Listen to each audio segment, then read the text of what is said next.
Ok, gravando. Acho que tá. Sadashiva Samarambam Shankacharya Madhyamam Adacharya Parambam Vande Guru Paramparam Ishvaro Guratmeti Utideva Bhagne Yomavada Vyasaya Dakshinamurti Namaha Tava Vedanta Siddhanta Gocharanta Magocharam Govindam Paranamanda Satguru Pranatosh Mahal Shanti Shanti Shanti Om. Isso aí, pode começar. Boa noite, então. Obrigado, Wanda. Boa noite, então, pessoal. Vamos recomeçar, então, esse capítulo 3 da criação, porque agora a gente vai conseguir acompanhar esse texto com os gráficos, né? Então, esse texto ele tem alguma informação, mas esses gráficos eles foram completados, né? Com uma informação a mais que não tem nesse texto. Então, a gente vai fazer uma junção aqui. Então, vamos começar a dar uma lida na criação como ela estava, né? O James se refere a isso como um capítulo técnico. Por quê? E ele diz que é importante, porque revela o processo sutil, tá? O processo sutil. Sempre tem que lembrar disso, está trabalhando com processos sutis, que cria o mundo e os seres humanos. Se você quer entender o que você experimenta e por que experimenta com a ideia de ganhar poder sobre sua vida, você precisa desse conhecimento, né? É um ensinamento muito antigo, mas aparece mais recentemente no Panchadasi. O Panchadasi é que vai ser o tema do seminário em Joanópolis, no Carnaval, que a Betânia Broto está organizando e é a CO, ela é a CEO aí do seminário, né, Betânia? Então, é interessante nesse parágrafo que ele colocou aqui, o segundo, né, a ideia de ganhar poder. Uma coisa é o que a gente entende por poder, segundo a nossa perspectiva de Jiva. A outra é o que seria poder numa perspectiva de autoconhecimento. Ganhar poder sobre a minha vida é ter uma vida dhármica. É isso que se chama de ganhar poder. Não é um ganhar poder visando, como de hábito, a minha dinâmica medo e prazer. Não é isso, né? A gente vai lidar com essa visão global para situar aonde é que estamos investigando e por que a gente está usando uma abordagem de 3 energias. Se for demonstrado no decorrer dessas exposições que tudo que a gente está mexendo são, na verdade, modulações dessas 3 energias, então vai fazer sentido a gente procurar entender essas 3 energias e aplicar o estudo delas nas investigações que fazemos, que vai ser no nosso órgão, no nosso corpo sutil. É esse que é o nosso instrumento de experiência. Então, vamos começar bem lá do básico. Bem, como é que começa aqui? Ele diz assim: a existência, consciência, existe anteriormente à criação. Reparem que ele coloca junto existência de consciência. Você não consegue separar uma característica dessa da outra. Aí você pode perguntar, e como é que eu sei que isso faz sentido? Verifica isso no seu dia a dia. Vê se o fato de você existir automaticamente não implica o fato de que você sabe que existe, né? Sempre que você mexer com existência, consciência, você está, no fundo, falando de ser, né? Seria o componente sat-chit, né? Daquelas características que a gente atribui ao ser. Fica faltando o Ananda, mas ele vai ser visto bem depois. O mais fácil e o mais simples quando você começa a investigar, é ver que o que a gente chama de existir e ter consciência de que isso existe é algo que caminha com a gente o tempo todo, não importa o que aconteça na nossa vida. Se experiências são agradáveis, não são agradáveis ou se não são interessantes. Então, o que ele fala aqui? Porque o mundo evoluiu da existência-consciência e porque não existem duas existências, o que nós experimentamos aqui sempre esteve aqui. Outra coisa, né? A gente sabe que não existem duas existências. A existência só pode ser uma e ela não varia. A mesma existência que tem em mim, tem em qualquer um aí. E tem em qualquer coisa que exista. Na verdade, a existência precede o aparecimento de qualquer coisa. Né? Veja, a existência-consciência existe anteriormente à criação. Existência-consciência não é uma coisa estática, é uma coisa viva que você comprova o tempo todo. Então, vamos continuar. O poder criativo na existência é chamado de Maya. Portanto, o Maya aqui ele é definido como um poder.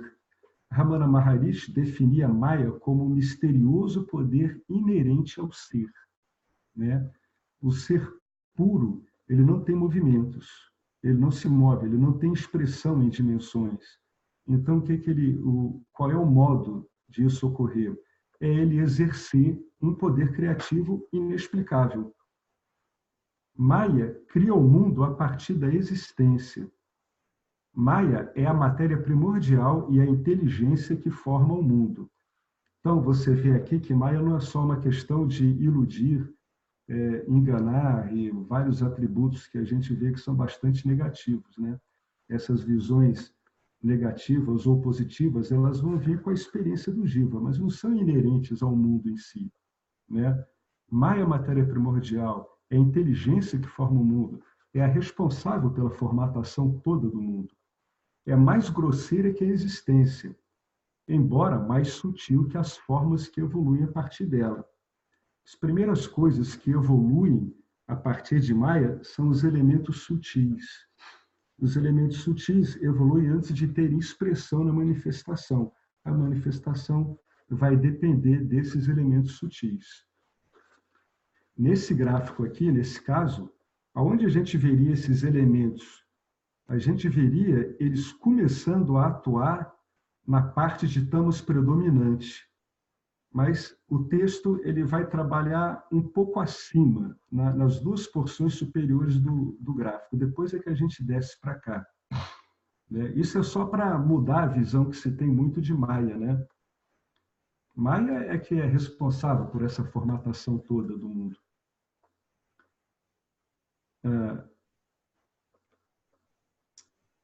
Então, vamos lá. Maya é inerte e é capaz de refletir a consciência. Nela estão 3 energias básicas, Sattva, Rajas e Tamas. Cada energia tem uma qualidade particular ou guna. Essas energias são tudo, estão tudo e criam tudo. Inclusive você que está vendo essa tela, são essas 3 energias. A tela é as 3 energias. A informação digital que está pulando aqui na frente da gente também são as 3 energias. Normalmente, o criador e a substância da qual se cria o objeto são diferentes. O James ele vai fazer uma analogia negativa aqui, ele vai dizer que isso não se aplica a Maya. Um ceramista, por exemplo, é diferente da argila da qual o vaso é criado, mas a existência é uma consciência não dual. Então, não há outra substância da qual Maya possa criar, à exceção da própria consciência. Assim, a consciência molda a criação a partir de si mesma. Como? Exercendo um poder de Maya. Não é para confundir isso como se fosse a existência usando o poder como se fosse uma varinha de condão. Não. Essas coisas vão ocorrendo simultaneamente. Né? Até o Arlindo até ele deu uma resposta muito interessante, e é aquela coisa. Alguns textos dizem que Jiva depende de Maya. Outros dizem, quer dizer, alguns textos dizem que Ishvara depende de Maya. Outros que Ishvara comanda Maya. Bom, como é que se arruma isso? Uma vez que Ishvara esteja operante como um princípio organizador do mundo, como um princípio organizador adimensional, ele começa a exercer Maya, ele começa a manipular essas três energias em Maya. Mas, até que ele esteja como esse princípio, é Maya que deflagra o processo. Então, é difícil saber quem é que controla quem. Né? Assim, a consciência molda a criação a partir de si mesma, tal como uma aranha gera sua teia a partir de seu próprio corpo. Portanto, a substância de todos os objetos é a própria consciência. Para se projetar algo, são requeridas inteligência e ideias. Pela mesma razão que a matéria é consciência transformada por Maya, né? A inteligência e conhecimento também são consciência. Não há nenhuma outra opção.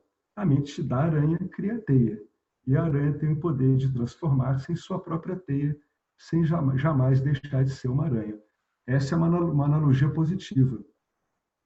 James estaria comparando a consciência com a aranha, né?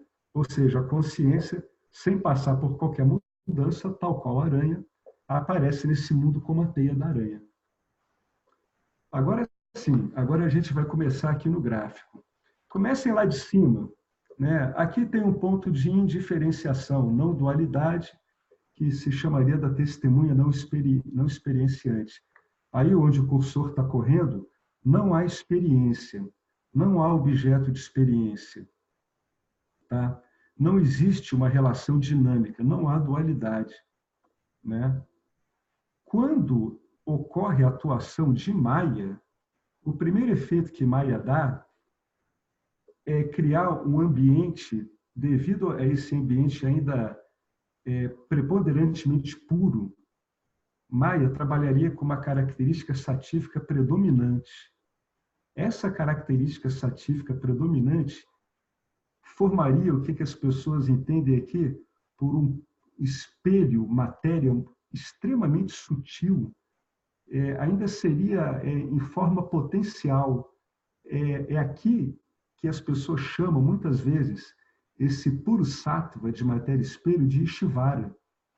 Então, nesse caso, esse espelho puríssimo estaria refletindo a consciência imanifesta. Né? Reparem que é um estágio. Né? Primeiro você tem o ponto onde não há diferenciação nenhuma. Aqui veio o primeiro, que é devido à atuação misteriosa de Maya.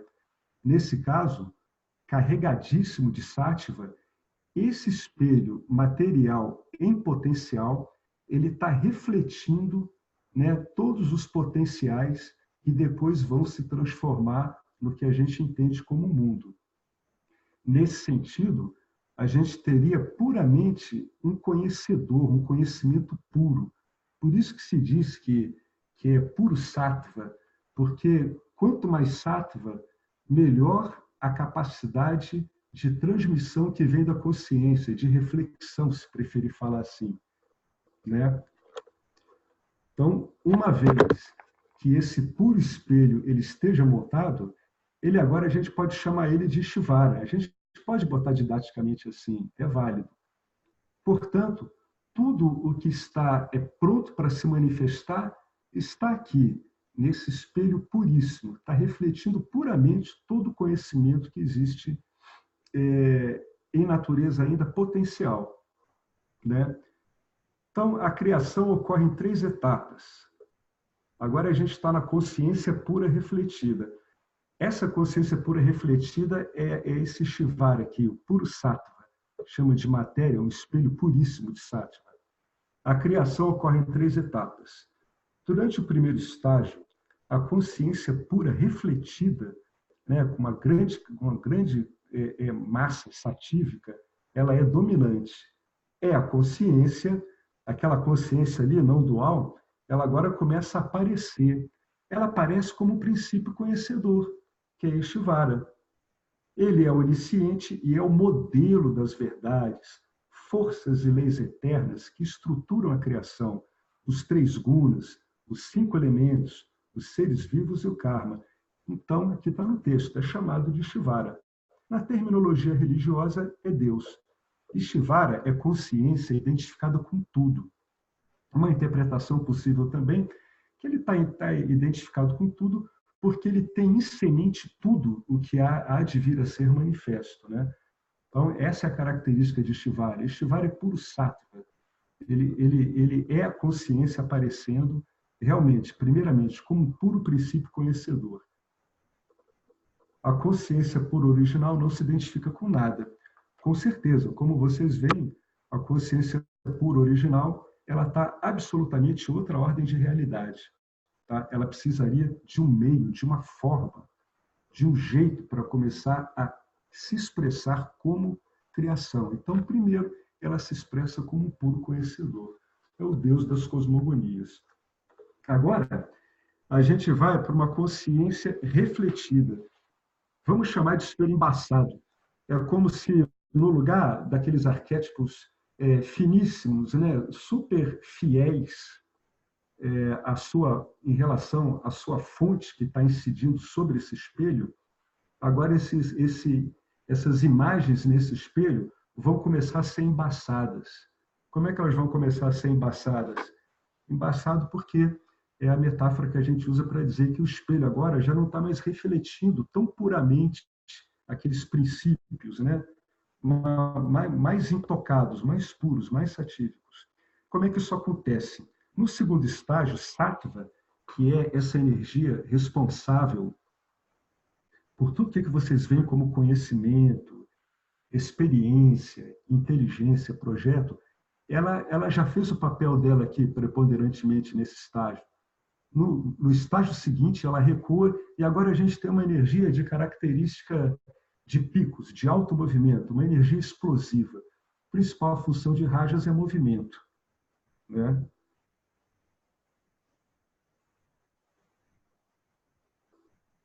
No segundo estágio, o sattva recua e o rajas macrocósmico domina. Então, vocês têm que ver que a gente ainda está num ambiente extremamente sutil. Lembrem-se que a gente estava em outra ordem de realidade. Essa ordem adimensional, ela é incompreensível. Agora a gente começa a ter uma ordem em manifestação ainda, né, que está saindo do ponto potencial. Como é que ela sai do ponto potencial? Levando uma carga energética. Imagina algo parado que contém em si todo o conhecimento fundamental do que vai ser expresso, como se fosse um programa. Agora esse programa recebe um clique. Esse clique é rajas. Durante essa etapa, a rajas, que é uma força de projeção de movimento, e tamas, que é o poder ocultador, embaçam por espelho material. Agora, isso já não vai mais refletir tão fielmente os arquétipos que estavam antes refletindo. Começou o movimento, acompanhe lá o movimento do cursor do Fábio, né? Rajas, o Big Bang causa avidia, uma auto-ignorância. E o que ele faz? Ele pega esse espelho e vamos dizer que ele despedaça esse espelho único, satívico, de puro conhecimento, em inumeráveis fragmentos e o espalha por toda a criação.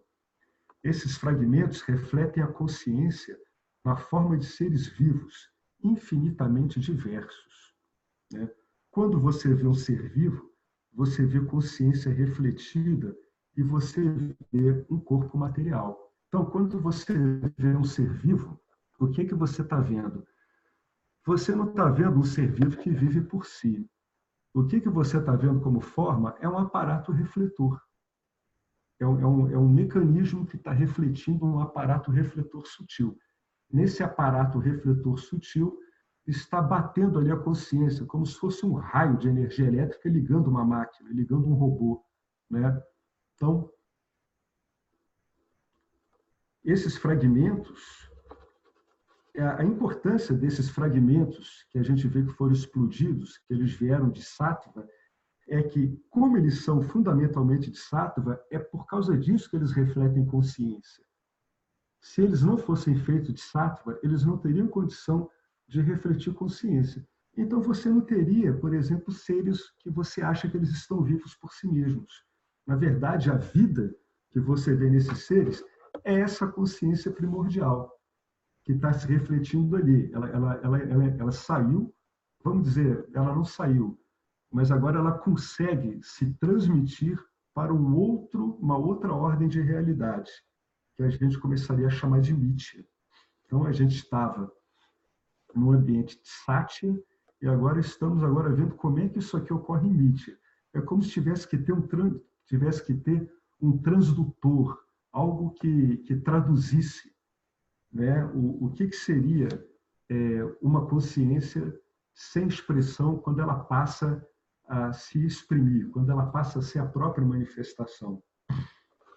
Então, não esqueçam que esses fragmentos todos, eles têm que ter sattva para poder refletir. Nesse aspecto aqui, nesse movimento, a gente já vê que tudo que é criado aqui, tanto sutil quanto posteriormente vai ser denso, etc., está sempre carregado das 3 energias. Então, aqui começa a aparecer o ambiente onde a gente está estudando e começa a aparecer um motivo, o porquê da gente estar estudando as 3 energias. O Vedanta vai trabalhar primordialmente com o seu campo de atuação, que é você mesmo. Então, ele naturalmente vai ter que trabalhar com as 3 energias. Aqui a gente começa a ver por que é que ele vai trabalhar sempre com as 3 energias, né? Tudo a gente vai ler em termos de 3 energias. Começou o movimento na criação. Como resultado da ação de rajas, a consciência ilimitada, que é aquela lá de Satya, lá em cima, adimensional, sem limite nenhum, sem atributo nenhum, vai aparecer como uma entidade refletida, limitada e chamada o Prajna Jiva, que é o Jiva eterno. Esse Jiva, ele está identificado com o aparato refletor dele, o corpo sutil, que é feito de sattva, que é essa porçãozinha, essa meia-luazinha, é amarelinha, isso aqui é a cor que diz que tem um componente satívico, bem pronunciado nesse Jiva eterno. Repara que ele não tem movimento, tá vendo? Ele praticamente não tem movimento nenhum. Ele é fundamentalmente constituído da parte negra, tamas, né? E ele está com uma porção. Então, ele tem uma estrutura sutil e ele tem uma função sutil, que é refletir a consciência. A estrutura sutil é dada por essa característica de Tamoguna. E a capacidade de reflexão sutil aqui é dado pela energia rajásica. Esses são os componentes principais aqui, desse Jiva eterno, né? Evidentemente, se você for olhar com cuidado, aqui o gráfico está simplificado, o Jiva eterno vai ter uma parte ínfima de rajas, por menor que seja, né? Mesmo que seja inexpressiva. Então, é nesse caso aí que começa a ocorrer a identificação do que a gente chamaria de uma testemunha não experienciante com uma espécie de aparato capaz de refletir ela nessas condições, né? Uma condição praticamente sem movimento. Esse Jiva identifica-se com o aparato refletor, que é feito de sattva, o que explica a crença dele, tá? De que ele é um ser consciente por si mesmo. Mas, na verdade, a consciência que ele acha que ele usufrui, na verdade, pertence à consciência pura original. Isso aqui é o primeiro truque, provavelmente dado por Tamas, que tem a capacidade de velar a identidade da consciência à medida que a manifestação vai se desenvolvendo, né? A ignorância vidia é o próprio corpo causal, né? Esse corpo causal esconde dos jivas a consciência, esconde a consciência que os jivas são, na verdade, deles mesmos, e faz com que eles se sintam incompletos. Por quê? Porque eles vão estar ilimitados. Essa é a impressão que vai ser passada para todos os jivas, que há uma limitação, né? Ao mesmo tempo, a energia rajásica ela vai começar a projetar objetos atraentes, né? Que atraem os jivas através do desenho dado pelos órgãos de percepção, da ação, dado pelo próprio corpo sutil, que vão tornar tudo isso capaz de ser atraente para o jiva, né? Então, o jiva ele acha que ele vai conseguir se completar com esse monte de objetos, uma vez que agora, identificado com essa primeira formação sutil, começa a haver a impressão de limitação, de alguma forma. Bom, agora a gente vai entrar na consciência não refletida, tamas predominante, o buraco negro. Aí vai vir aqui, para onde está o cursor do Fábio.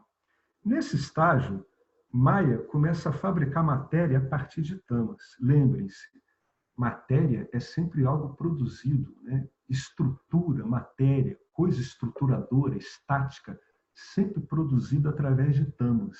Tamas têm essa função de estruturação. Se Maia fabricasse matéria a partir de Sattva, nós não teríamos velamento, né? Então ocorreria uma coisa curiosa quando a gente confronta com a experiência que temos no dia a dia. Nós veríamos consciência refletida em objetos materiais. Você claramente veria que você é consciência, você veria que essa cadeira é consciência, você veria que essa tela é consciência, mas não é isso que ocorre. A estruturação ela é montada a partir de tamas, e tamas têm um efeito. Tamas absorve a luz da consciência, não reflete a luz da consciência.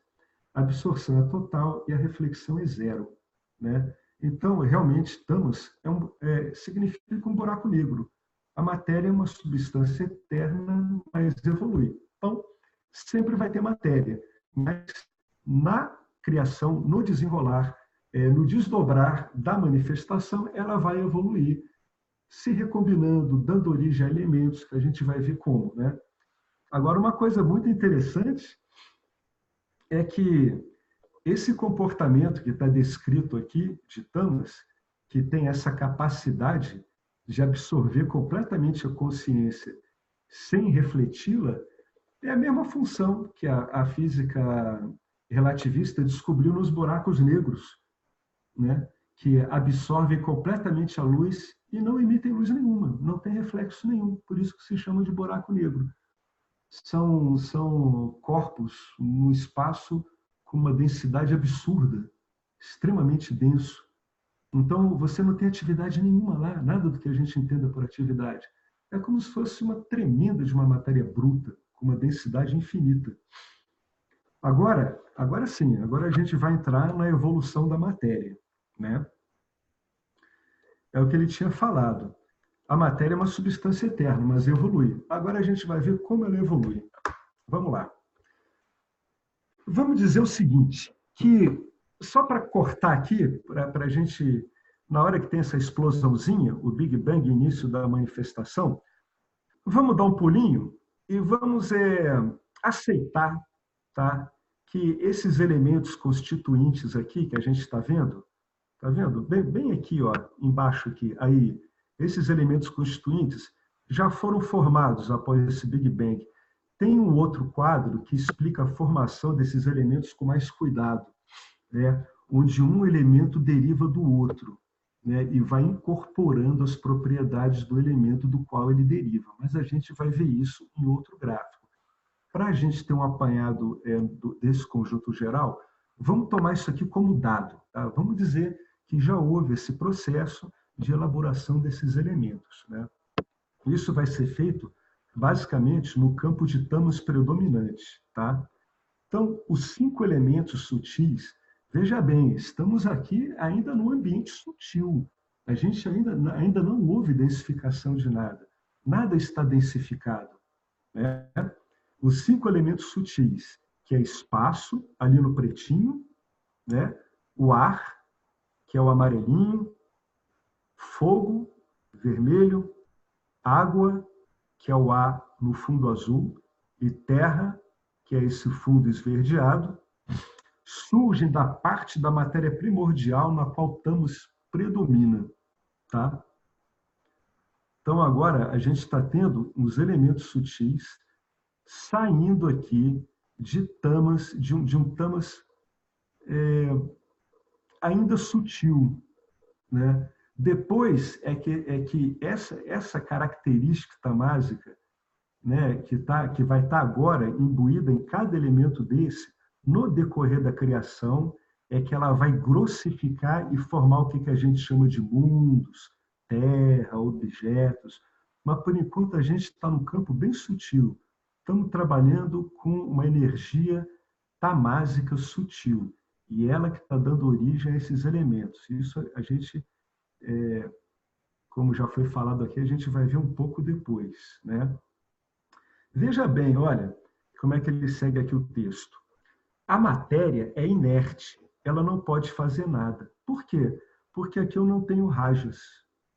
Sem rajas não há movimento, né? Ela também não pode pensar, sentir e nem criar, porque aqui sattva também está suprimido em termos funcionais. A funcionalidade aqui, não se esqueça que é dado por tamas predominantes. Essa matéria é destinada à experiência dos jivas. O mundo não é para a experiência de Ishvara. Ishvara não é um indivíduo, ele não é uma entidade experienciadora com desejos e medos que criam bom e mau karma. Esse Ishvara não tem karma. Agora, o que a gente vai fazer? A gente vai completar esse gráfico aqui pulando para o texto que foi baixado junto com esse gráfico hoje, lá no grupo, né? Então, vamos lá. Esse aqui... Ô, Alex, Oi. e essa parte desse texto aqui, esse trecho do capítulo 3 que você está lendo, é o texto que está acompanhando o primeiro gráfico do livro no arquivo que a gente compartilhou lá no Facebook, é o texto que vai explicando o Pantikarana Prakriya, a evolução da matéria, que é outro gráfico. Que é outro gráfico. Mas, de qualquer forma, esse daqui que a gente está usando agora, ele também pode ser usado de um modo mais genérico, porque esse trecho aí que você vai ler agora, eu acho que ele também fala dos órgãos de ação, de percepção, das pranas, que não está contemplado nesse, né? Mas tudo bem. Esse texto aqui, pois é, esse texto aqui, que eu vou usar para completar esse gráfico, esse texto ele foi retirado daquela versão original, Sim. Protótipo, né? Que depois o James, ele, por algum motivo, ele tirou esse texto. Ele está em outro lugar, né? Esse trecho aí é o primeiro gráfico, ele fazia referência ao primeiro gráfico, vamos dizer assim. Pois é, mas quando ele estava na versão original, ele acompanhava, era esse. Que engraçado, né? É esse trecho aí? É. Olha, Né? eu acho que não. Você vê que ele descreve direitinho, ó. Parte inferior do gráfico, na metade à esquerda. Ah, sim, aí sim, aí você tem toda a razão, é isso mesmo. Me parece que a coisa ficou meio dividida. Né? Eu notei isso quando eu fui estudar hoje. Aí eu disse, ué, então por isso que eu não estava entendendo. Porque ele deu um pulo aqui.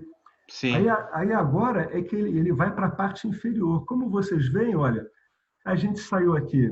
Vamos falar isso assim didaticamente, né? Porque, na verdade, isso tudo ocorre simultaneamente, né? Então, a gente estava em Satya, né? E a gente está vendo como é que isso vai se traduzir em outra ordem de realidade. Tá? É outra ordem de realidade. É uma ordem de realidade dimensional. Né? Satya é uma ordem adimensional. Ela não possui limite nenhum que a gente entenda. Porque atributos limites que entendamos, eles estão todos ligados à dimensionalidade, né? Ao espaço, ao tempo, cada um conforme o evento que está ocorrendo. Algumas coisas aí podem demorar muito, outras não. Aí realmente eu não sei. Mas agora a gente chegou na parte inferior do gráfico, depois do Big Bang, né? Quando a gente já tem que os elementos já estão definidos, os elementos sutis. Então, veja bem.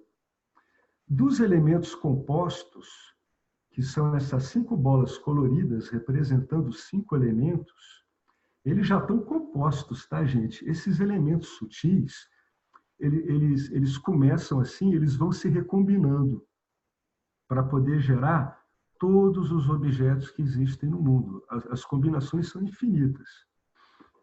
Dos elementos compostos, as bolas coloridas representando os 5 elementos, o ovo cósmico surgiu. E desse ovo cósmico evoluem todos os mundos, os objetos de experiência e os corpos nos quais a experiência ocorre. O ovo cósmico significa que a criação da matéria aparece em uma forma elíptica, formada a partir de um buraco negro, né? Isso aí é uma coisa que os telescópios de alcance potente eles evidenciam, não é? Alguém tem algo a falar sobre isso? O surgimento dessas espirais de galáxia, né? Elas vão se formando a partir de matéria densa. Os telescópios eles estão demonstrando isso, os telescópios de longo alcance. O que eles mostram, e segundo o que eu já li, é que todas as galáxias têm um buraco negro. Ah, então, tá vendo? Tem a ver com a descrição dele. Né? Centro de atração, né? É. É aquilo que a gente estava falando no bate-papo que a gente teve junto com o Nagar, Alex, da uma espiral energética, né? Que conforma, na verdade, toda a criação, né? O tempo é uma espiral, a criação toda ela se dá nessa dinâmica de espiral. Vai por espirais, né? Uhum. É por isso que quando vê uma galáxia emergindo assim, a primeira coisa que você nota nela é a forma espiralada, né? Espiralada. É. E é um padrão que está em vários, do micro ao macro, né? A dupla hélice de DNA, como ela está contorcida. Sim. Você olha o padrão de crescimento de células, tem essa dinâmica em espiral. Nas plantas você tem o crescimento, que a gente chama de crescimento apical em espiral. Assim. Muito interessante observar isso. Bastante interessante, né? Parece aquela máxima ocultista, né? Que assim como está em cima, está embaixo, né? Dá para ver de onde eles foram tirando isso aí tudo. Isso, saindo totalmente do Vedanta, isso é uma coisa que me leva a pensar em várias coisas. Por exemplo, em liturgias, onde se gira, né? Os sufis, eles giram, né? A dança dos derviches, nos terreiros de Umbanda e Candomblé, eles giram para alcançar campos mais sutis. Essa é a ideia. Então vamos lá. Eu tenho a impressão que tem a ideia que li que nem todas as galáxias são espirais. No entanto, elas formam conglomerados em que esses conglomerados, ou super enxames, acabam por girar em espiral, portanto. Acaba em espiral. Mas tenho a ideia que nem todas as galáxias portanto, giram em espiral, portanto, algumas são formações, e parece-me que tenho a ideia que li já há muito tempo, mas, no entanto, essas formações pertencem sempre a enxames, que eu chamo enxames, são aglomerações de várias galáxias, e esses enxames giram em espiral. Giram em espiral, É isso de proporção áurea. Proporção áurea, né? Oi, Alex. Oi. Esse negócio das galáxias, que elas giram, que a estrutura delas, elas mantêm essa estrutura graças à matéria escura, né? A matéria escura é digamos, o alicerce dessas galáxias, da estrutura das galáxias. Se não tivesse matéria escura, que dá gravidade suficiente, elas estariam completamente dispersas. Então, essa é a ideia, né? A matéria escura você vê que sempre está envolvendo as galáxias. A matéria escura se encontra envolvendo as galáxias e ela é a que permite justamente que a galáxia tenha essa forma e também permite de que, por exemplo, quando você pega uma estrela que está mais na beirada da galáxia, ela gira na mesma velocidade que a estrela que está no centro da galáxia. Você poderia esperar de que a que está na beirada da galáxia gire mais lentamente, né? Porque está mais longe do buraco negro. Mas se encontrou de que ela gira na mesma velocidade. E aí foi que se começou a pensar que existiria uma outra matéria, que não é a matéria clara, que seria a responsável pela qual essas outras galáxias, essas estrelas, melhor dito, giram na mesma velocidade que as estrelas que estão perto do buraco negro. E aí se começou a hipotetizar, já em 1940, 50, de que existiria essa matéria escura. E aí se encontrou depois, por cálculos matemáticos, ainda ninguém sabe de que está feito esse troço, né? Sabe que não está feito de átomos, nem de nêutron, nem de próton, nem de quartzo, nem de lepton. Já teve vários, digamos, candidatos, neutrino, por exemplo, mas até agora não se sabe de que está feito. Que sabe que desvia a luz, se sabe que ela tem gravidade, mas só isso, né? Então ela seria como, digamos, uma árvore de Natal. Ela seria o esqueleto da árvore, digamos assim, né? É tamas como matéria primordial, Alex. Aquilo que a gente estava Exatamente. conversando com o Alex, com o Naga. O Henrique, ele A acabou matéria de... escura não é só à volta das galáxias, ela também permeia a galáxia. A própria matéria escura não é só à volta da galáxia, ela permeia a galáxia. E os neutrinos, não, embora não têm massa praticamente, porque eles atravessam praticamente tudo, sem parar. Portanto, não há, pelo menos até hoje, a ciência não descobriu nada que os fizesse, eles atravessam a Terra. Eles não têm, ou se têm massa, é tão sútil que passa como se a matéria não existisse. É interessante isso, né? Vocês veem que essa descrição, né, da física moderna, os cálculos, tudo, realmente indicam, né, um buraco aí de tamas predominante extremamente denso, e na verdade não se sabe, né? Porque no fundo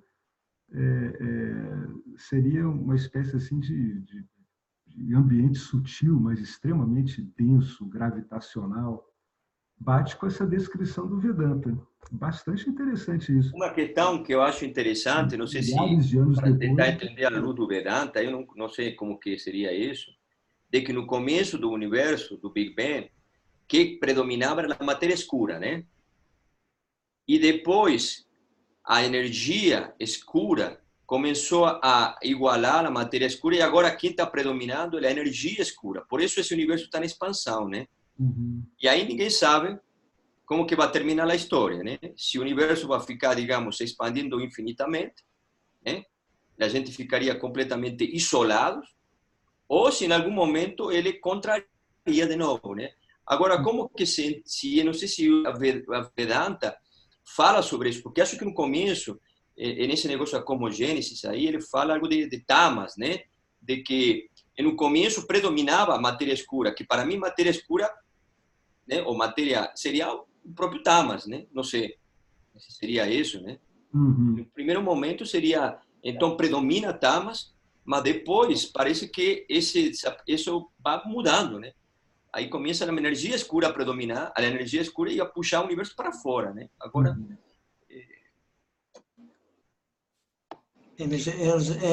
nos últimos estudos, pelo menos que eu li, é que a expansão, tinham chegado à conclusão que a expansão era a função principal da galáxia, não ia parar, ia continuar, não iria ter retorno. Mas o que eu digo é, se até aqui pensava de uma maneira e depois mudou para outra, se calhar daqui a 100 anos chegou à conclusão que afinal não vai expandir sempre e vai começar a regredir e vai acontecer o ciclo cósmico de Brahma vai acabar por voltar não sei qual é o nome em transcrito, portanto, vai encolher e depois irá começar outra vez. Portanto, vai ser recolhido, depois aparece de novo. Depois Olha, aparece de novo. É o que a gente tem à luz do Vedanta, essa história dos pralayas, né? Ao longo de várias yugas, milhares de anos. E para lá estava, mas esqueci o nome. O universo entra em colapso e a partir da forma causal desse universo que entrou em colapso se cria um novo universo. O Alex, antes de você continuar, coloquei um negócio com o Fábio me respondeu, ainda não ficou claro para mim, né? Não sei se o Fábio talvez entendeu a minha pergunta. O Parabrahma, que seria antes de Swara, né? O Parabrahma, que está além disso, né? Ele teria consciência da própria existência? Para mim não teria. ele nem sabe que ele existe, né? Porque o Parabrahma não existe sujeito, não existe experiência, não existe objeto, não existe nada, né? O Parabrahma é aquela coisa, uma coisa, né? Não tem nem nada, não existe nada. Então ele não teria. Não, não é por Para mim, aí. que talvez comece a ter noção da própria existência, Henrique, já seria outro nível mais embaixo, que seria o Brahma, ou o Ishwara, né?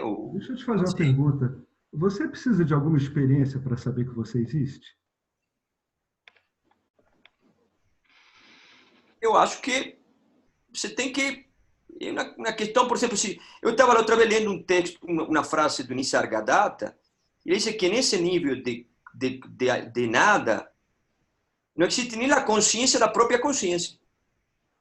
Bom, pode até ser, mas aqui a gente está acompanhando outro tipo de colocação.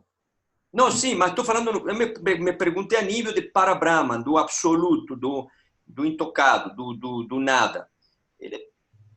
Pensar que ele tem consciência da própria existência, acho que... O que os textos dizem que é Satitananda, Parabrahma, Paramatma, seja lá qual for a denominação, é auto-luminoso. Portanto, é ciente de sua própria existência, independente do testemunhar de formas, não testemunha a projeção de Maya. Em sua natureza, ele não está associado com Maya. É a plenitude. Quando a gente tenta colocar uma ideia de não existência, não funciona, porque para a gente dizer que não existe nada além dessa projeção de Maya, teria que ter algo que está lá testemunhando para dizer que nada existe. E isso implica em dualidade. Então, é aí que se resolve essa questão. O que é sempre presente é a existência, tal como ela é, em sua natureza, sem formas, livre de todos os atributos. Não, eu entendo, Fábio, mas eu entendo duas coisas aí. Uma coisa é existência, outra coisa é ter consciência da existência. Não, eles andam juntos. Não. Para mim... Não. Só, nesse ponto, o que está ocorrendo? Agora a gente está numa investigação. Como é que se procede a investigação vedantina? Você está achando que a existência e consciência são coisas separadas. O Vedanta já começa de cara dizendo que é a mesma. Para você ter uma ideia como isso é patente no Vedanta, o James ele apresenta sempre existência e consciência juntos. Então, quando se vai investigar usando o material dado pelo Vedanta, como é que você faz isso? Olha, você está achando que é separado. O Vedanta te bota outra ideia, de que um não pode andar sem o outro. Não há existência sem consciência e não há consciência sem existência. Então, como é que você vai fazer? Você vai pegar essa sua ideia e você vai confrontar ela com tudo que você puder encontrar no Vedanta sobre isso. E você vai testar isso na sua vida. Só assim que vai fazer sentido.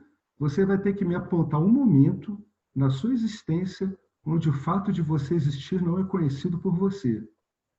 É assim que a gente vai investigar. Investigar não é exatamente um choque de ideias, tá, Henrique? Não, entendo. Não concordo, mas é o seguinte, tem um pequeno detalhe aí no raciocínio. Não, calma, porque isso não é um pequeno detalhe, isso é uma coisa muito importante, né? A gente está aqui com o pressuposto básico do Vedanta, do entendimento do Vedanta, que ele tem que ser comprovado na sua vida diária. Se alguma coisa sua está divergindo com o Vedanta, como é que é o procedimento? Bom, vamos dar um crédito ao Vedanta. É assim que se usa o modelo, né? Está havendo uma divergência. Então, tudo bem, está dando uma divergência, eu vou dar um crédito ao ensino. Como é que eu vou dar um crédito ao ensino? Eu vou me aprofundar nisso, ver como é que o ensino expõe isso, e vou ver como é que eu comprovo isso na minha vida. Então, é isso que você vai ter que procurar. Você vai ter que procurar algum momento, inicialmente no estado de vigília, que é onde você pode realmente investigar, e você vai ver, existe algum momento, no meu estado de vigília, o passivo de investigação, que a gente investiga no estado de vigília. Esse é o que importa, tá? Você vai ver no seu dia a dia se você consegue dissociar a sua existência do fato de você estar consciente de que você existe. Você vai procurar uma experiência, algum momento onde isso não ocorra. Bom, é o seguinte, olha só. Primeira coisa, O que eu me referia era um nível, porque temos que ver a que nível estamos falando. No caso do nível de manifestação, é uma coisa. Estou falando do nível da não manifestação do Parabrahma, ou seja, antes da manifestação. Isso é a primeira questão. Não, Vedanta, olha só, se você, agora me surgiu uma questão. No sono profundo, você tem consciência da própria existência? Não, mas você sabe que você dormiu. Você está existindo, mas você não tem consciência da própria existência. Não, sabe por que você sabe? Isso é outro aspecto de experiência.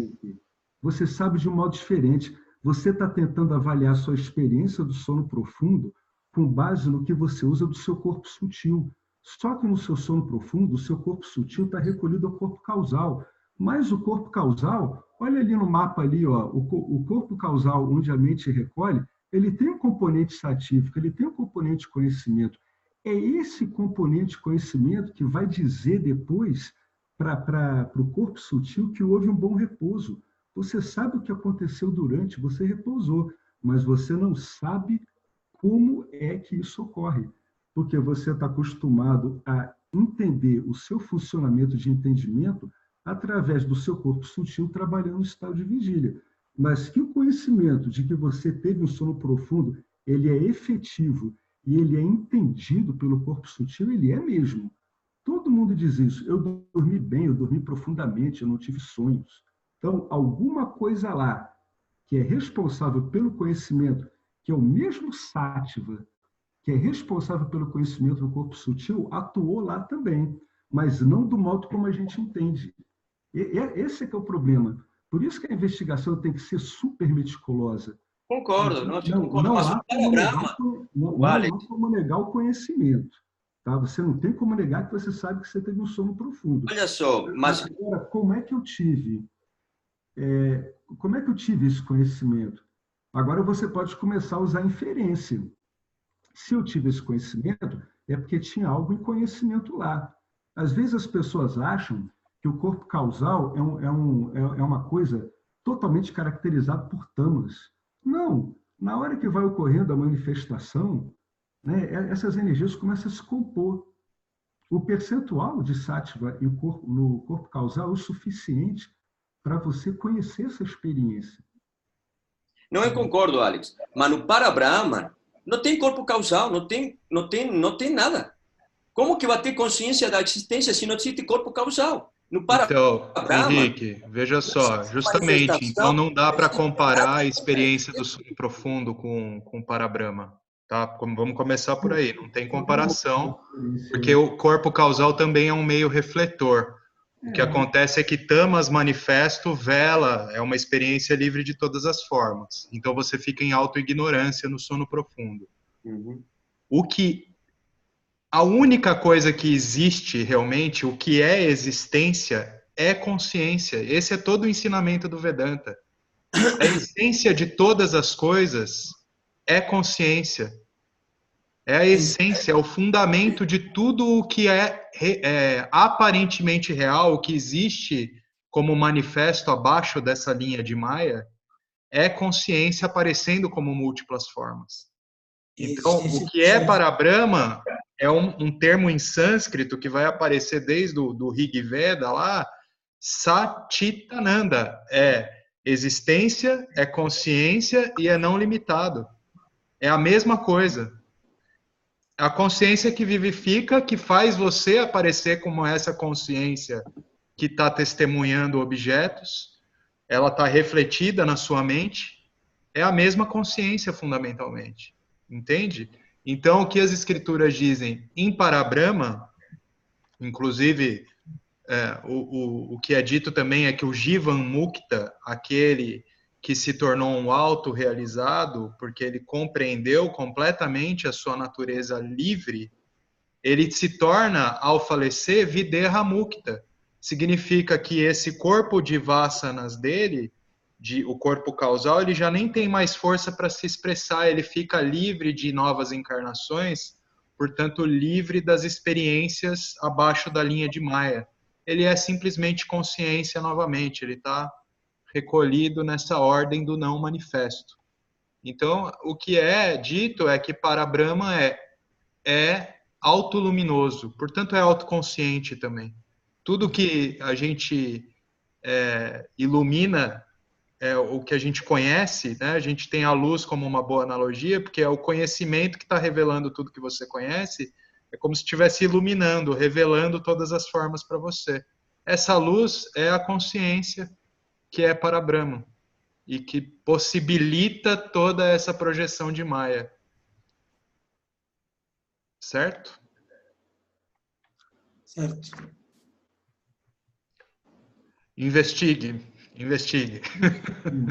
Oh, lógico. Essa é a minha profissão. Eu sei, A percebo. luz da qual o Fábio está falando... Essa é a minha profissão. A luz da qual o Fábio está falando é o que somos. O que é um jiva, segundo o Vedanta? O jiva é um reflexo. Isso é uma definição muito elegante. O jiva é um reflexo. É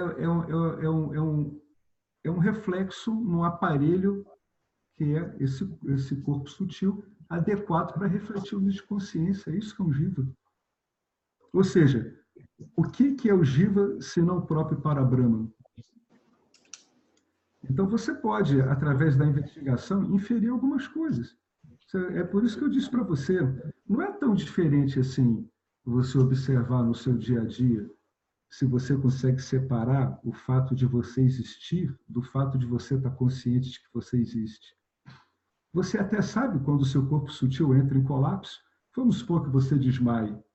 Você vai saber depois que você desmaiou.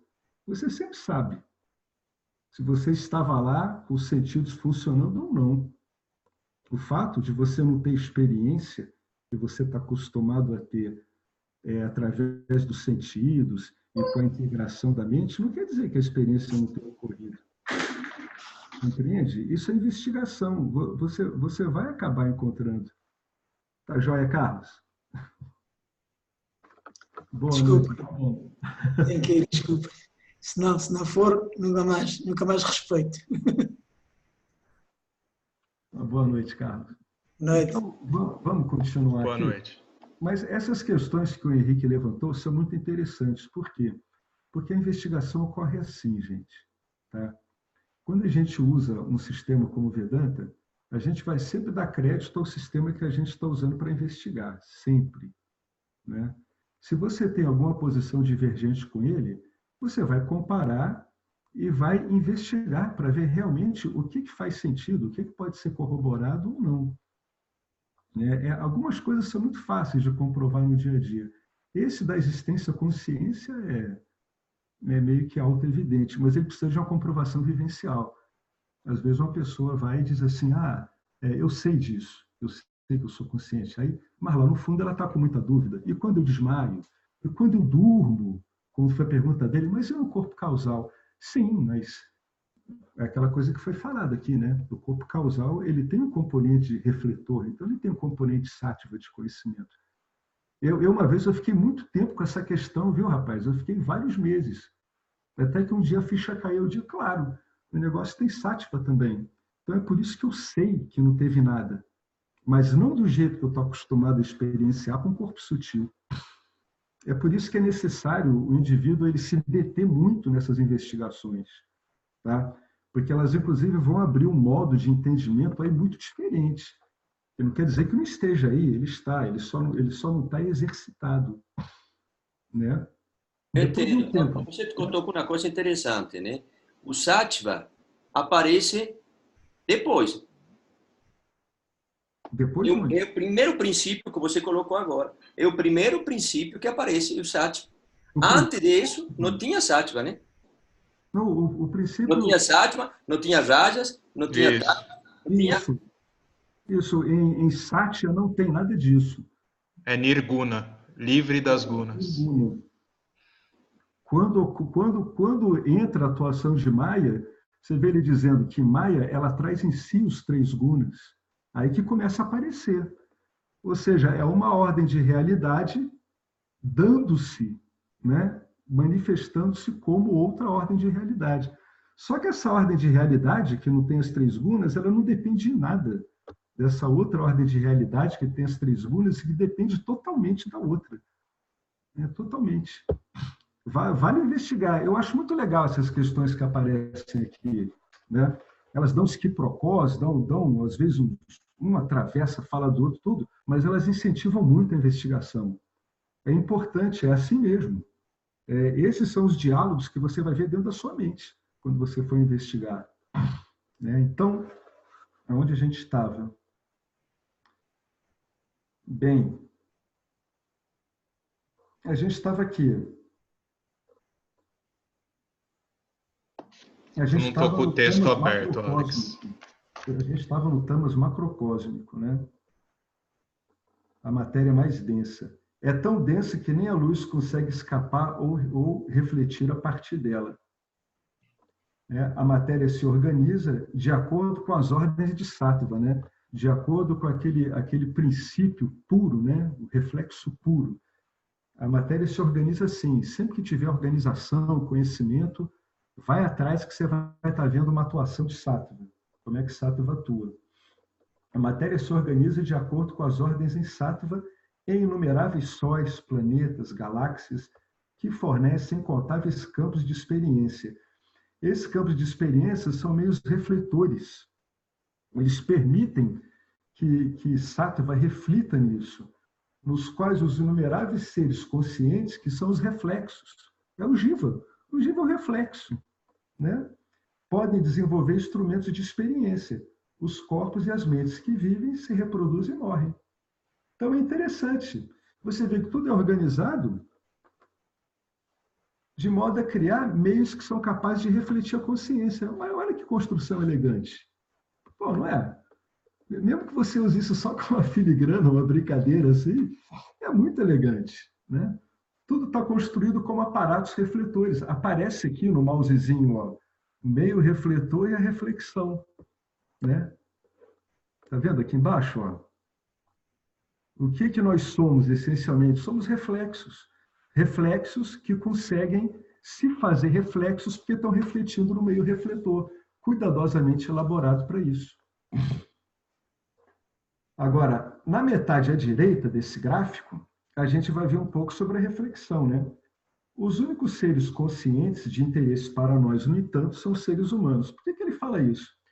Porque tem jivas plantas, tem jivas amebas, tem jivas fungos, tem jivas animais, mas a gente vai se deter só nos jivas humanos, né? Jiva é sempre isso. Jiva é o reflexo no corpo sutil. Então, a partir daí você vê já que ele não tem uma existência própria independente. Ele está refletindo a luz da consciência. Né? Então, os únicos seres conscientes de interesse para nós, para a nossa investigação, são os seres humanos. Na terceira fase da criação, predominantemente tamásica, ali, ó, os humanos aparecem como um Jiva eterno. Repara como é aquele ambiente que a gente tinha falado. É um ambiente estruturado, com uma matéria sutil, inerte, por causa da energia inerte que lida com ela, que é tamas, mas ele é um meio refletor, como disse o Fábio. Ó. Ele tem uma capacidade de reflexão da consciência. Aí ele bota até aqui, sim, existe apenas um de nós, que está representado nesse gráfico pela bola preta e amarela com o símbolo do Om. A porção em forma de lua crescente amarela indica que o Jiva é um reflexo da consciência pura. É sempre a consciência pura refletindo. Por isso que a libertação é possível. Porque se não fosse possível acontecer esse reflexo da consciência pura e você saber disso, você estaria sempre como se fosse um robô, animado por um mestre dos robôs. Então, isso sempre acontece. Ó. O Jiva, ele é sempre um reflexo da consciência pura original. Ele é sempre um reflexo de Satya. Aí ele botou aqui, Puranatma. Ou seja, tal como a lua, que reflete a luz solar. A luz que é refletida na lua é a mesma luz que sai do sol. Né? A lua não ilumina nada. Quem ilumina uma noite de luar é o sol, que bate na lua e reflete. O reflexo é consciência, e o meio refletor é matéria. Aqui está a chave da coisa toda, viu? O Alex, o intelecto, o corpo sutil do Alex é meramente o meio refletor. né? O que é relevante nele é que ele reflete consciência pura. É essa compreensão que pode ficar clara à medida que o indivíduo se aprofunda nesse conhecimento. Ele vai se entender como um reflexo da consciência e, portanto, como a própria consciência. Exatamente como você vê a luz sendo refletida pela lua, e você sabe que é a mesma luz que vem do sol. A luz está refletindo no seu corpo sutil, você sabe que é a mesma luz da consciência pura. Essa pessoa eterna, esse Prajna Jiva, ele aparece no corpo causal macrocósmico, como aquele que dorme profundamente. Todos os jivas individuais fundem-se no Prajna, quando largam seus pensamentos. Essa é uma questão interessante. Será que é isso que ocorre quando a gente está realmente no estado de meditação ou está na vigília sem muitos pensamentos? Aí eu não sei. Todos os jivas individuais fundem-se no Prajna quando largam seus pensamentos. Você não é um indivíduo, portanto, você é reabsorvido em sua causa. O corpo causal é o envoltório de felicidade plena, que é responsável pela satisfação universal que é conhecida no sono. É aquela coisa, todo mundo sabe que dormiu bem. Isso é universal em qualquer cultura. O Prajna se transforma no sonhador, que é o Taijasa, a entidade do estado de sonho, quando Maya projeta o corpo sutil. Então, quando ocorre o corpo sutil, esse Prajna ele começa a conseguir refletir e formar os ambientes oníricos a partir dessa composição específica do corpo sutil. Então, ele vai se transformando em uma miríade de corpos sutis, né? Quer dizer, ele vai se refletindo em uma miríade de corpos sutis. Finalmente, quando o corpo causal vai disparando o karma, né, do jiva não eterno, que é esse que está identificado com o corpo sutil, quando isso começa a disparar, ou seja, quando esse karma ele entra em ação, o sonhador ele se transforma no Vishwa, a entidade do estado de vigília. Agora aqui vem um comentário bem interessante. É a entidade de corpo de vigília que começa imediatamente a trabalhar seu karma. Ela trabalha no estado de vigília, com a ajuda do seu instrumento primário, o corpo sutil, que é esse triângulo que está aparecendo aqui perto do sujeito, que aí vem aquele triângulozinho que aparece em outros gráficos, né? Está aqui a mente, o intelecto, o ego. Depois a gente vê que ele tem os órgãos da ação, tem os órgãos da percepção. A experiência, então, como é que a gente definiria a experiência? Experiência é a consciência, tá? É a consciência não dual, pura, aparecendo como uma entidade consciente inteligente. Ela transaciona num campo material através do seu corpo sutil, também conhecido como órgão da experiência interna, né? Esse ensino, o que ele mostra? Somos parte de uma criação consciente. Não somos autocriados, nosso destino é determinado por Ishvara, por esse puro espelho aqui em cima, que foi estilhaçado em vários componentezinhos de sátiva capaz de refleti-lo. Portanto, podendo refleti-lo, vão executar o destino. A menos que nós tomemos esse destino em nossas próprias mãos, ou seja, o quê? Saibamos quem somos e como lidar com esse ambiente todo. E, assim, o que a gente sabe dos seres jivas, né? Isso que é interessante para esse livro. No fundo, o que a gente chama de jiva é meramente os 3 gunas numa configuração específica, assim como qualquer coisa no mundo. Então, a gente está diante de um conhecimento que conseguiu reduzir toda a parte manifesta a 3 energias combinadas de um sem número de formas, gerando infinitas experiências, infinitas combinações, infinitas possibilidades de mudança. Evidentemente que, como elas têm leis, você vai poder lidar com essas energias e atuar de um modo mais adequado, refletindo e contemplando esses ensinamentos. Por isso que ele usou esse gráfico todo. Em última instância, ele mostrou que você é pura e simples. O que você chama de você é pura e simplesmente Sattva, Rajas e Tamas, numa combinação específica. Portanto, com uma dinâmica capaz de ser conhecida e modificada de modo aqui, no nosso caso, para tornar o nosso corpo sutil mais adequado para refletir esse conhecimento que vem de Shivara, de modo que esse corpo sutil tenha um componente satífico, que é o componente adequado ao autoconhecimento e à contemplação das escrituras. Poxa. Alex,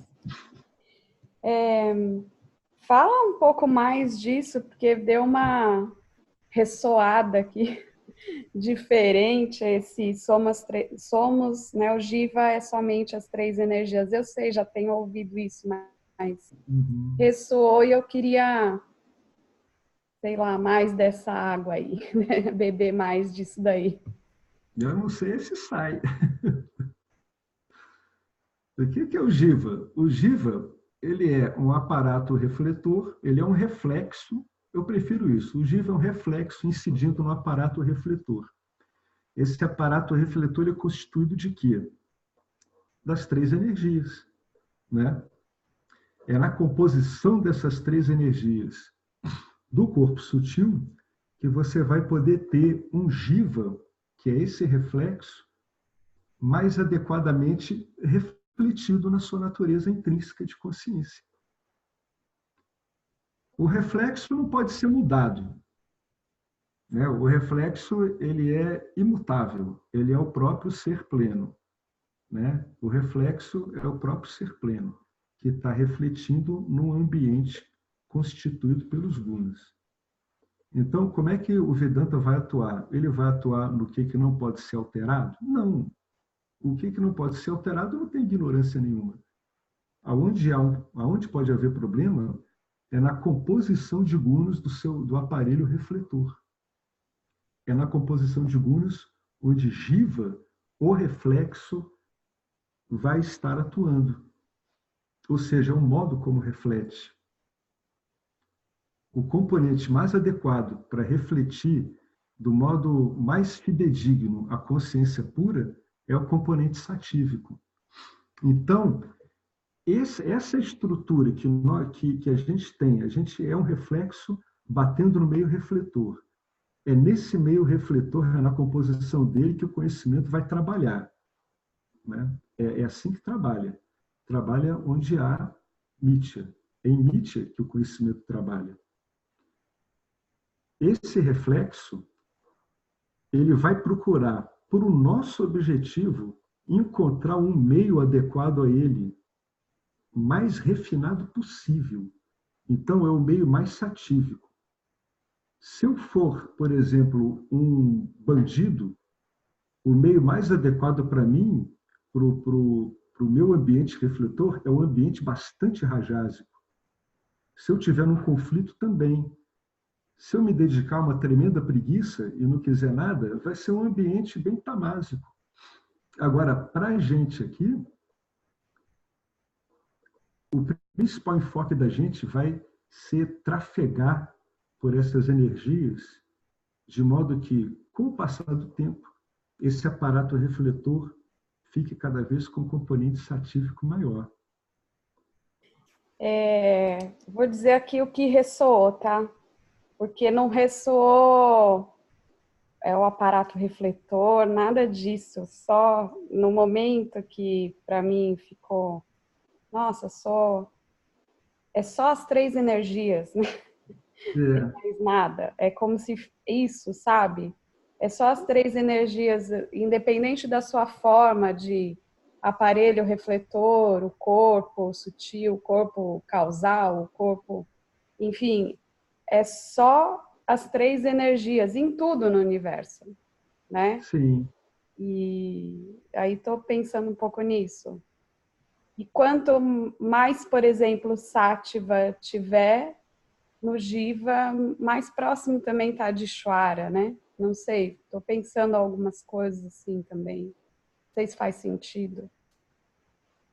Faz, sim. Você refletiria as leis dármicas de Ishvara com mais fidedignidade. Verdade. Quanto mais sattva, mais dármico você vai ficando. É isso mesmo, porque essa qualidade de mente satívica tem uma relação direta com aqueles valores universais que precisam ser desenvolvidos para a assimilação desse conhecimento também. Uhum. Esse aspecto é um aspecto interessante. Você pode falar um pouco sobre isso? A gente estava passando por isso no texto lá do Essência da Iluminação, né?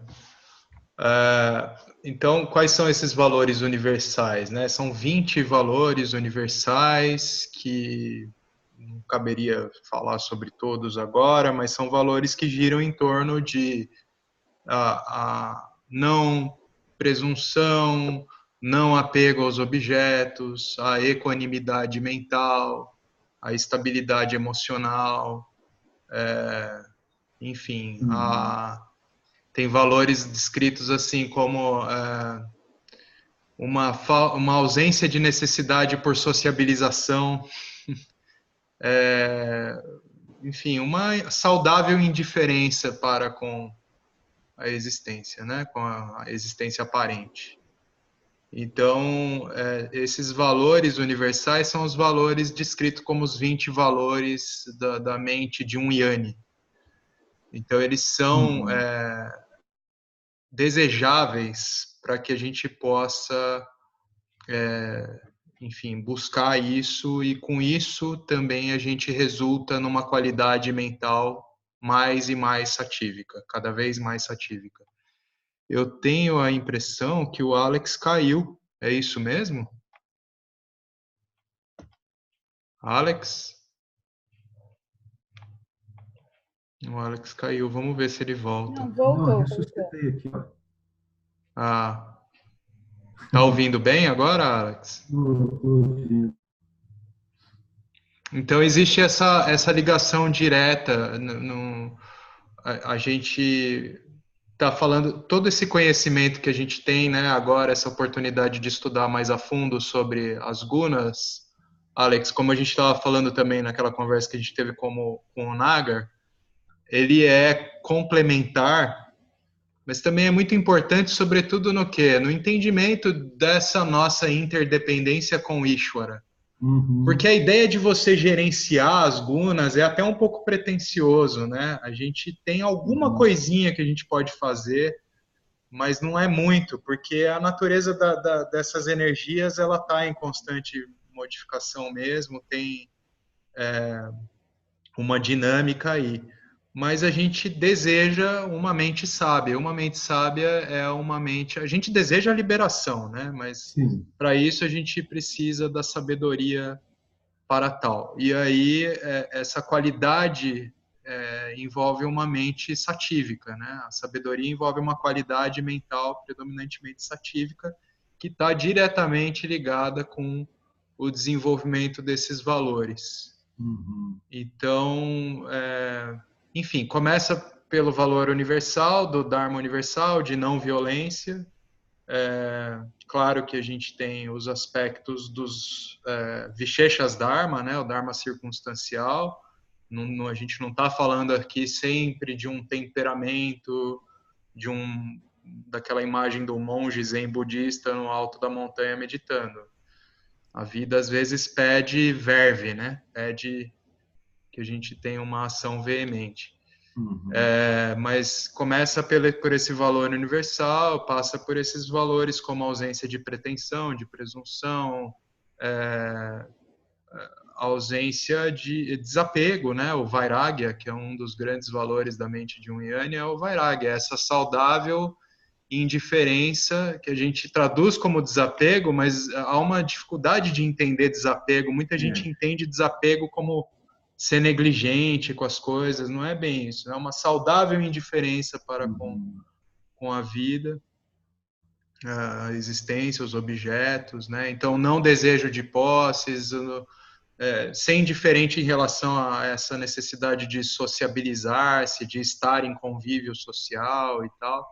um apreço pela solidão é um desses valores.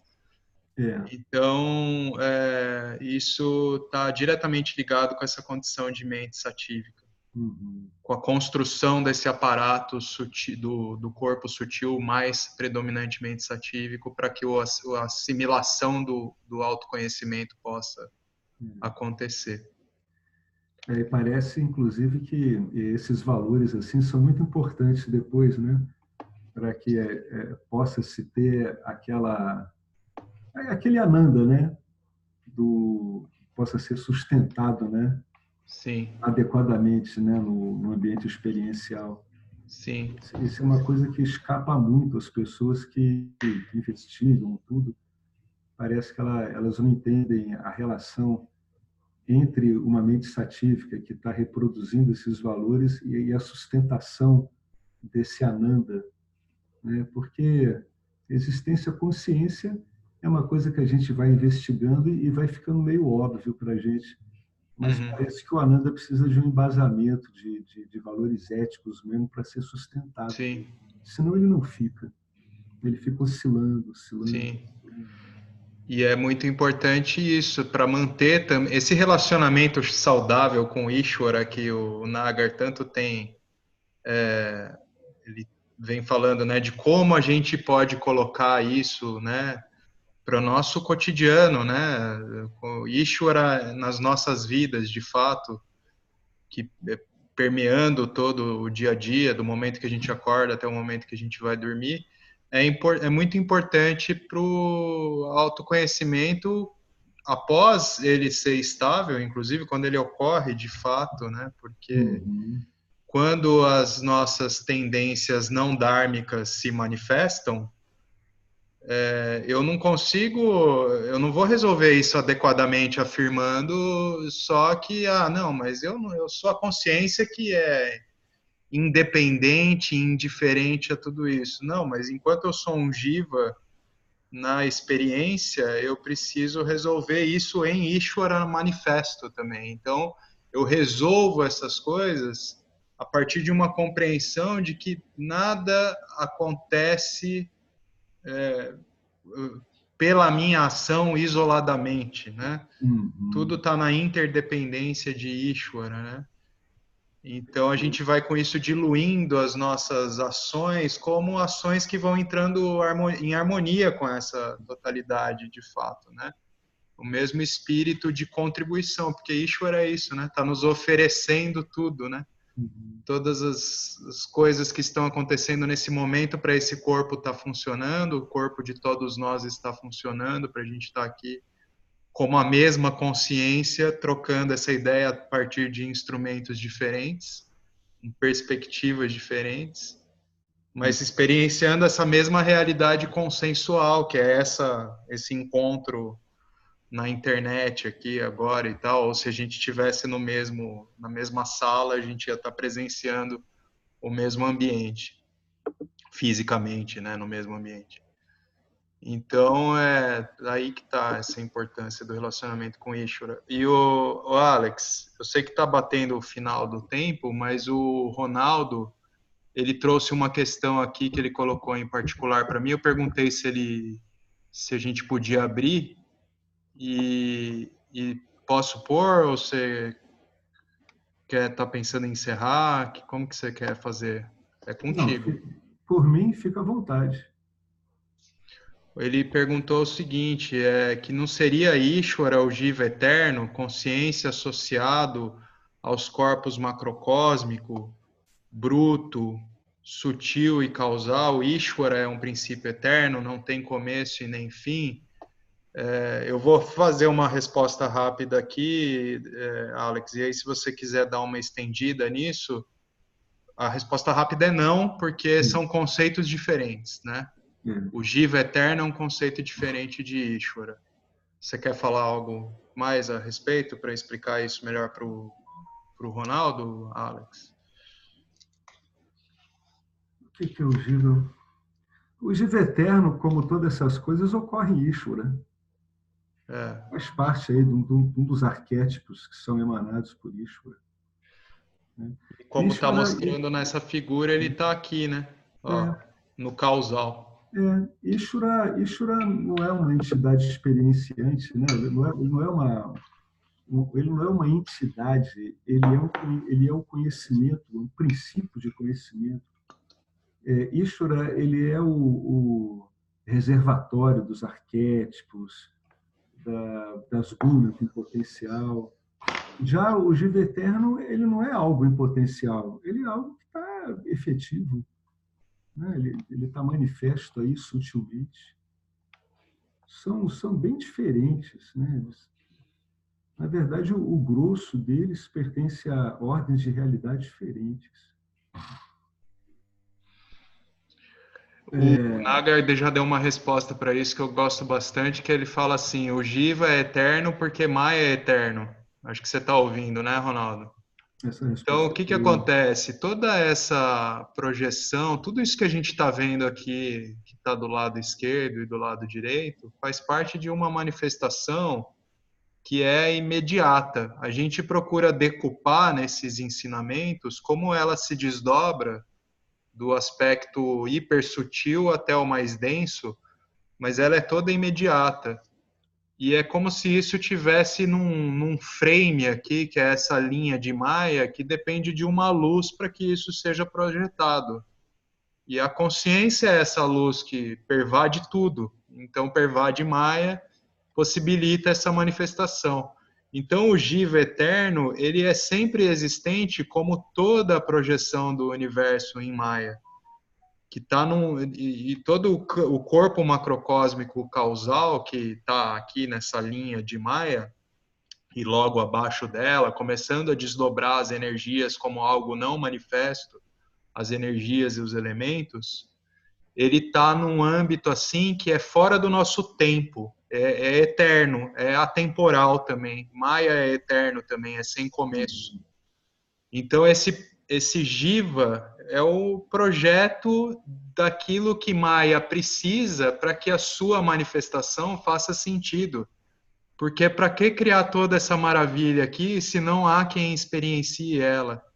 Então o Jiva eterno, vamos dizer assim, que é a matriz comum de todos os Jivas. É isso que é o Jiva eterno. No caso do Jiva humano, existe um Jiva eterno que tem um programa básico para o funcionamento do corpo sutil de todo ser humano. O corpo sutil que experiencia o corpo macrocósmico físico de Ishvara e que é condicionado pelo seu corpo causal, e esse corpo sutil tem funções específicas de dúvida, de determinação, tem um centro emocional, tem um centro deliberativo, né? As funções específicas dele, mente, manas, né? Intelecto e ego. Então é isso que é o Jiva Eterno, é esse projeto comum a todos nós, a pessoa comum que todos somos, que faz parte como essa matriz para a projeção de todos os Jivas de Maia. É basicamente isso. Eu não estou te vendo aqui, Ronaldo. Contemplou a tua dúvida? O Ronaldo está aqui. Oi. Ronaldo. Não contemplou, mas tudo bem. Eu vou tentar dar uma aprofundada aí, depois a gente volta a conversar sobre isso, até por questão do tempo, né? Sugiro que você olhe no grupo aquela barrinha do lado esquerdo que tem, assim, tem uma lupinha. Digita lá Jiva Eterno, veja tudo que já foi escrito. Eu estou dando uma lida no Shine Word, inclusive. No Shine Word, no próprio livro Essência, fala en passant, e esse livro aqui também vai falar, acho que até mais detalhadamente, né, Alex? Sim, eu vou adiantar um pouco isso. Ô, Ronaldo, depois você me manda aquele link aí que eu perdi. Tá, eu mando de novo. É bem interessante ali. Daí você pode, acho que algumas coisinhas ali dá para ser utilizado. Tá joia. Tá, falou. Obrigado. E aí, gente, vocês querem colocar mais alguma coisa?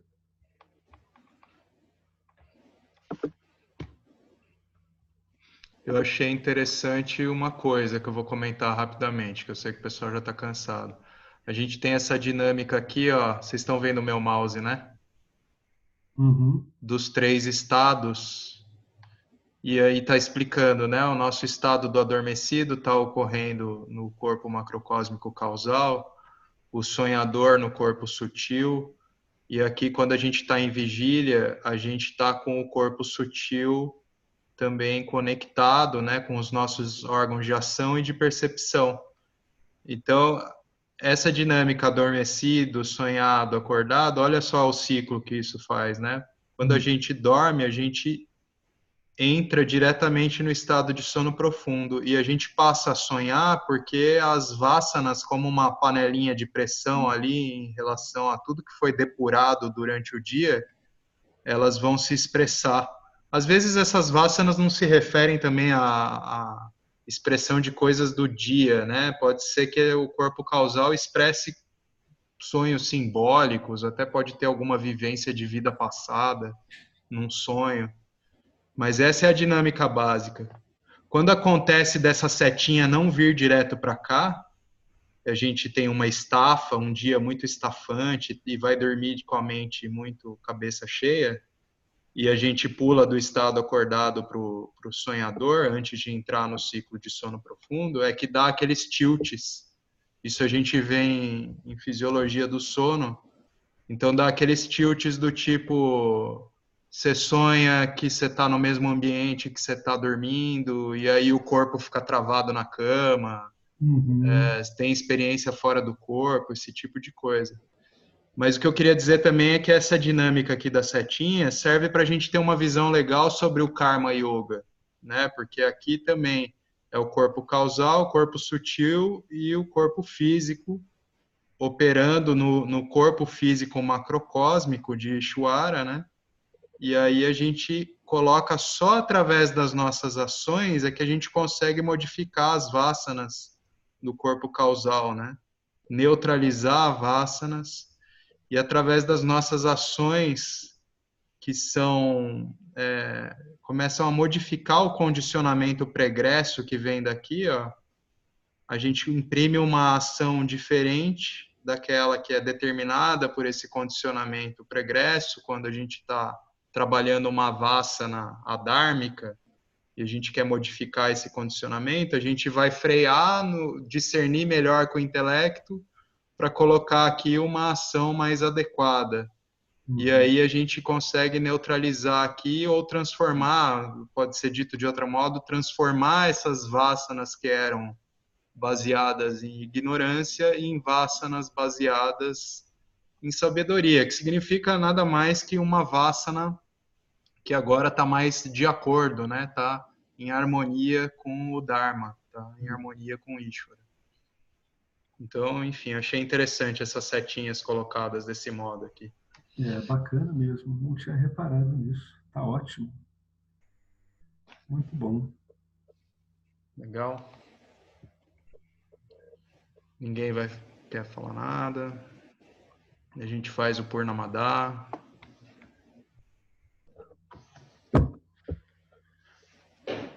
Om Purnamada Purnamidam Purnamudachyate Purnasya Purnamadaya Purnameva Vashishyate.